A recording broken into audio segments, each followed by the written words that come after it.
Dédale fabrique alors un labyrinthe dans lequel il enferme, un Dédale, dans lequel il enferme le Minotaure. Mais en contrepartie, Minos s'engage à approvisionner régulièrement le Minotaure en jeunes gens et en jeunes femmes que le Minotaure consomme sexuellement avant de les dévorer.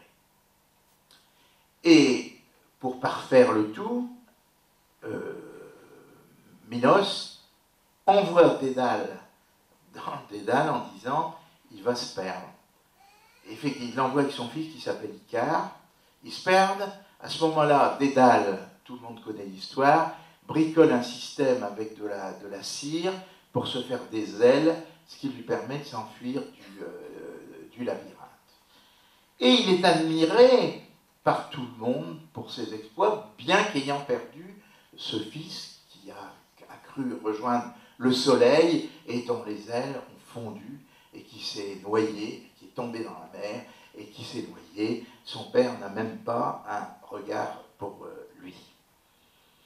Donc, cet homme artificiel, il a été décrit en 1931 par un homme qui s'appelle Aldous Huxley. Peut-être que vous me poserez des questions sur Aldous Huxley.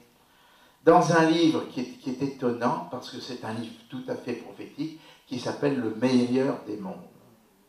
Et ça commence comme ça. Ça commence, il y a un individu tiers qui arrive et on l'emmène dans une série de pièces où on développe des enfants depuis le début, depuis la fécondation, et artificiellement, on divise l'humanité en 5 classifications, alpha, bêta, gamma, epsilon, bon, 4 classifications. Alors, il y a des bocaux où on met un peu d'acide, bon, ça va donner des mal fichus qui vont servir de réserve de pièces. Ceux-là, on leur prive un peu d'oxygène, donc ils ne sont pas très intelligents, mais on leur donne des gros muscles, ça va être des travailleurs, etc. Et la société est dirigée par les alpha plus, qui sont les plus intelligents, ce sont ceux qui font marcher le système, un petit peu comme on voit dans les films de science-fiction. Et il crée, Aldous Huxley, un mot qui est en train de fleurir dans les revues médicales, qui est le mot de ectogénèse. Ce mot de ectogénèse, ça veut dire développement en dehors du sein maternel. Développement d'un humain en dehors du sein maternel. On va voir si c'est possible, et vous allez voir qu'on va y arriver tout doucement. Alors, dans la société, oui, c'est 4 classes, oui. Dans la société du meilleur des mondes, les mots de famille, père et mère, sont considérés comme des grossièretés. On est puni si on les utilise. Tout est pris en charge par l'État. Quand vous savez qu'en France, on est le pays le plus imposé au monde, on peut se demander si tout n'est pas pris en charge par l'État. Les enfants sont conditionnés dès le premier âge, à tout. Par exemple, il y a un passage qui est terrible, c'est qu'on met les enfants sur un parterre qui était un parterre métallique, et il y a des fleurs. Alors ils se rapprochent des fleurs, et quand ils touchent les fleurs, à ce moment-là, on leur envoie une décharge électrique. Pareil pour les livres. Donc on les conditionne exactement comme Pavlov conditionnait ses rats, exactement le réflexe, ou son chien, le réflexe pavlovien. Et on donne, alors on met les enfants en contact permanent avec les gens qui sont euthanasiés, que l'on euthanasie, de manière à ce qu'ils s'y habituent eux-mêmes à être euthanasiés. Autrement dit, l'euthanasie va servir, on va les habituer à cela pour eux-mêmes, et c'est dans le fond la réaction que j'ai entendue par exemple en Suisse, où il y a des gens qui se font euthanasier. Il y a une brave dame qui nous a expliqué lors d'une conférence, eh bien oui, son beau-frère s'était fait euthanasier, malgré tout ce qu'ils avaient pu demandait. Mais alors le comble, c'est qu'il devait être euthanasié un samedi et il avait fait reporter son euthanasie au lundi parce qu'il avait une affaire importante à faire, une affaire commerciale importante à faire. C'est quand même un comble. Bon, eh bien, c'est ça, on habitue les vieux à dire, bah, vous savez, vous ne servez plus à rien. Hein. Alors les vieux disent, bah oui, d'abord, on a déjà pas mal vécu, on en a ras-le-bol, de la société, on ne la reconnaît plus. Bon, après tout, quitter la société, c'est aussi bien. Et comme avait dit en son temps le bon Attali, nous créerons des machines à euthanasier les gens dans les rues, auxquelles les gens auront recours par eux-mêmes. Ça, c'était dans un livre beaucoup plus ancien.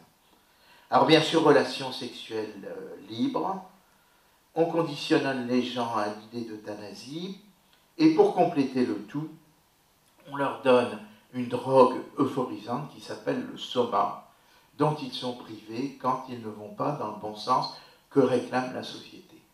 C'est un peu la même chose avec la télévision maintenant.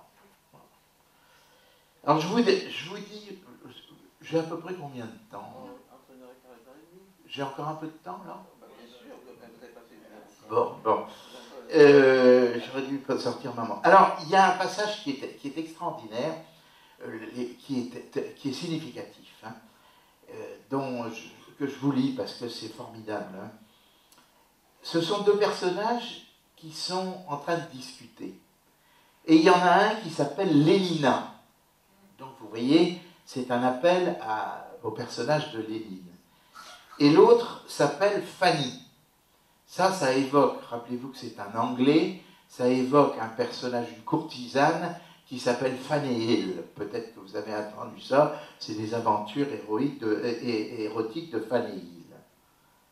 Et elles font un espèce de constat sur la société. Alors, on a créé une ère nouvelle, c'est ce qu'avait pensé Chirac à un moment, c'est-à-dire ne plus compter à partir de la naissance de Jésus-Christ, mais trouver une autre date qui commencerait le cycle des années, peut-être 1789, ou peut-être sa mort à lui, mais je sais qu'il avait ça dans l'idée, je l'ai vu écrit. Et on a créé une ère nouvelle qui est appelée l'ère Ford, ou Nouvelle Ère Ford.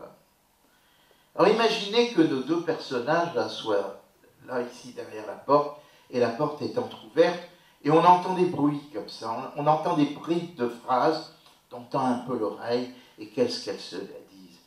Le retour à la culture. Oui, vraiment, à la culture, on ne peut pas consommer grand-chose si on reste assis à lire des livres. Vous voyez, il ne faut pas lire des livres. Mieux vaut finir qu'entretenir,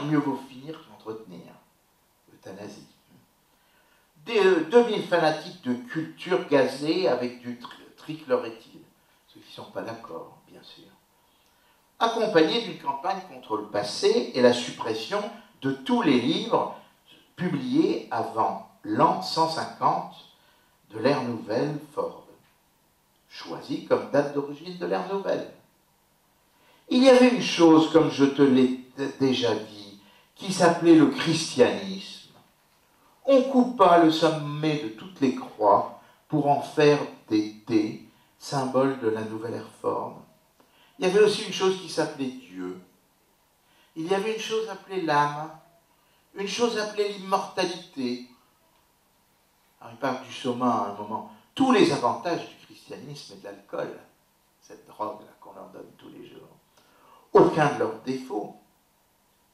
Tous les stigmates physiologiques de la vieillesse ont été abolis, et avec eux, bien sûr. Donc on a tué tous les vieillards. Les vieillards, aux mauvais jours anciens, s'abandonnaient à la religion, passaient leur temps à lire, à penser, à penser. Alors moi, je vous pose une chose, quand on entend ça, et que vous ouvrez votre poste, et que vous cherchez sur toutes les ondes, et que vous entendez du sport sur toutes les ondes, est-ce que franchement, vous ne pensez pas que c'est un moyen d'empêcher les gens de penser? Eh bien moi, j'en suis persuadé. Et ça avait été expliqué dans un livre qui s'appelait Fahrenheit. C'était une époque où on détruisait tous les livres.